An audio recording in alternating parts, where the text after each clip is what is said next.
everybody, how are we doing today? We got another little bit going on with the X3. I got the one headlight mounted back in there, as you can see, not a big deal.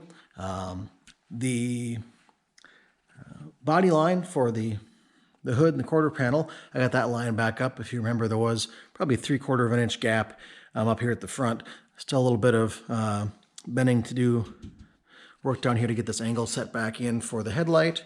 A little bit of paint touch, but overall that looks great. I did go ahead and order a new one of these front cowls. I can't find just the front half, which is the damaged part, that has all the mounting brackets for the bumper cover. So that was about $200, brand new BMW OE part. So that and the snorkel should be here in the next couple of days. I've gone through and try to fix up these brackets that sit behind the bumper cover for both the fog light and the windshield washer. And both of them were broken to some minor degree. And sure, you can go out and spend $60 for a new set of them. But I wanted to get a little experience with plastic welding for working on this bumper here. Because here's where you can see, for some reason, I don't know why, they cut right through the bumper. And the rest of the bumper is pretty much salvageable. I don't have to deal with blending paint, through a couple years of fade.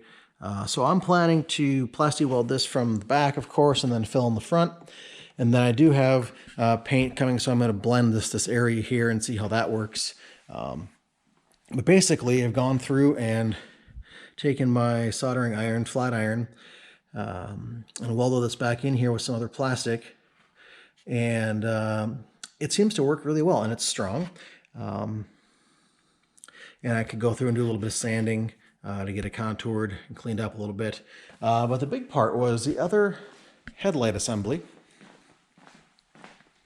The tabs were broken off completely. And I've gone through and, it certainly isn't pretty, but it's hidden underneath all the trim. It doesn't need to be pretty. So I'm working on getting this filled back in and cleaned up and put back together. So, you can see, get this one welded back on there, or glued, however you want to call it, fused. It did get it hot enough to melt the material back together and float with some other plastic on top. But you see, you can pick the thing up and shake it. It's not going anywhere. Same with this one here. It's not going anywhere. So I'm pretty confident that this will work for a repair. I do need to only find the lens. This is broken. The spare parts are not here. So I found a pair of those for a few $100, about $200. I'll see if I can find just the one lens that I need.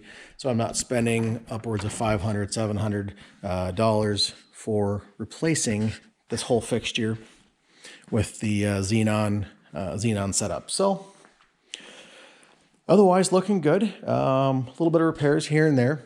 Also, we're working on cleaning up the glove box cover. You can see the pad is sort of separated from the plastic framework itself. So I'm going to go ahead and either take some 3M98 adhesive, hold it back down, and then fill in the grooves here with some other adhesive, and then get it all secured down. Otherwise, the glove box itself, the disassembly is about 7 bolts, 7 little Torx screws, and out it comes. So pretty easy to disassemble this, and we'll keep on working through parts.